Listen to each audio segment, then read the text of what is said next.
नमस्ते, आपके साथ मैं हूं जयप्रकाश शर्मा और मैं बात करूंगा एसी आपके घर में आग न लगा दे। ये मैं क्यों कह रहा हूं? दरअसल इसकी वजह है क्योंकि इंदिरापुरम की गॉड ग्रीन एवेन्यू सोसाइटी में भीषण आग लग गई। 9वें फ्लोर से आग लगी, 12वें फ्लोर तक आग लग पहुंची। गनीमत रही किसी की जान नहीं गई, लेकिन लाखों का नुकसान हो गया। कई फ्लैटों में जो लाखों का सामान था वो जलकर राख हो गया। और उसकी वजह है आपका एसी की वजह से लगातार घरों में आग लगने की घटनाएं बढ़ रही हैं। अब अगर आपको अपने घर में आग लगाने से बचाना है, आग लगाने से बचना है, एसी में आग लगने से बचाना है, तो उसके लिए कुछ जो एक्सपर्ट्स हैं जो राय देते हैं उसको मैं आपको शेयर कर रहा हूँ। पहला, एक एसी लगातार नॉन स्टॉप ना चलाएं।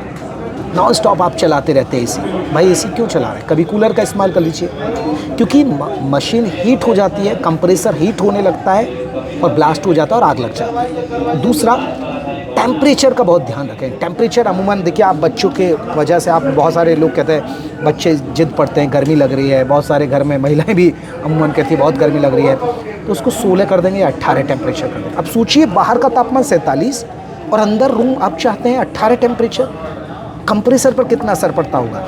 इसलिए एक्सपर्ट्स कहते हैं कि आप 24 से 26 एक टेम्परेचर सेट रखिए, बिजली की बचत होगी और सबसे बड़ी बात है आप बीमार नहीं पड़ेंगे। 18-16 टेम्परेचर रखते तो आपको गले की खराश, बीमारियां होने लगती हैं, गला सूखने लगता है। ये एक बड़ी वजह बता रहा हूँ मैं आपको, और ये आप अमूमन आपने महसूस भी किया हुआ। तो टेम्परेचर का ध्यान रखें, लगातार एसी ना चलाएं। ख़राब वायरिंग और ढीले कनेक्शन नहीं होने चाहिए। अगर ख़राब वायरिंग होगी, बहुत पुराना एसी है और तब की वायरिंग है, तो उसका ध्यान रखें, उसको बदल दीजिए, क्योंकि गर्मी में वो हीट करने लगती है और आग लगने की वजह बन जाती है। इसके अलावा फ़िल्टर, अब देखिए, आप मैकेनिक को बुलाने की ज़रूरत नहीं है। जो गंदे फ़िल्टर हो गए, फ़िल्टर तो आप भी खुद निकालिए, साफ़ करिए और लगा दीजिए, क्योंकि एयर फ्लो को रोकते हैं, जिससे कंप्रेसर पर असर पड़ता है और फिर आग लग जाती है। आउटडोर यूनिट में वेंटिलेशन की कमी, एक तो वेंटिलेशन का ध्यान रखें, क्योंकि जो आपने लगा रखा है कि वेंटिलेशन ठीक है आपके, क्योंकि कई बार गर्मी और इतनी हीट हो जाती है, बाहर 45 डिग्री टेम्परेचर है, वेंटिलेशन है नहीं, तो वो भी शॉर्ट सर्किट की वजह बनता है, आग लगने की वजह। तो आपको ये बहुत छोटे छोटे टिप्स बताएं। एक वोल्टेज ज़रूर रखें।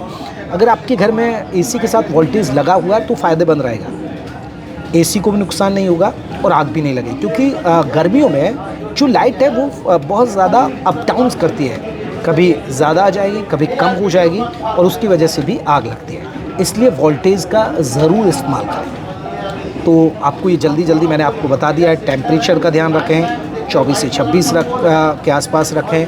ख़राब वायरिंग ना हो, ढीले कनेक्शन नहीं होने चाहिए, और गैस लीकेज का भी ध्यान रखें, गैस लीकेज ना हो इस पर ध्यान रखें, क्योंकि वो भी एक वजह बनती है।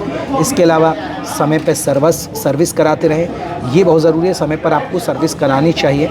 तो इसके अलावा ये छोटे छोटे बिंदु हैं, इससे आप अपने एसी में आग लगने से भी बचा सकते हैं और बड़ा नुकसान, यानी वो जो घर में आग लगने की वजह बन जाता है। कई जगह देखा होगा कि शॉर्ट सर्किट, खासकर सोसाइटियों में तो देखिए इतने एसी चलते हैं और फिर वो एक सोसाइटी से आग पहुंचती है, एक फ्लैट से दूसरे कई फ्लैटों को अपनी चपेट में ले लेती है। तो ये छोटे छोटे टिप्स जो आप अपना कर एसी में आग लगने से बचा सकते हैं, अपने घर में आग लगने से बचा सकते हैं।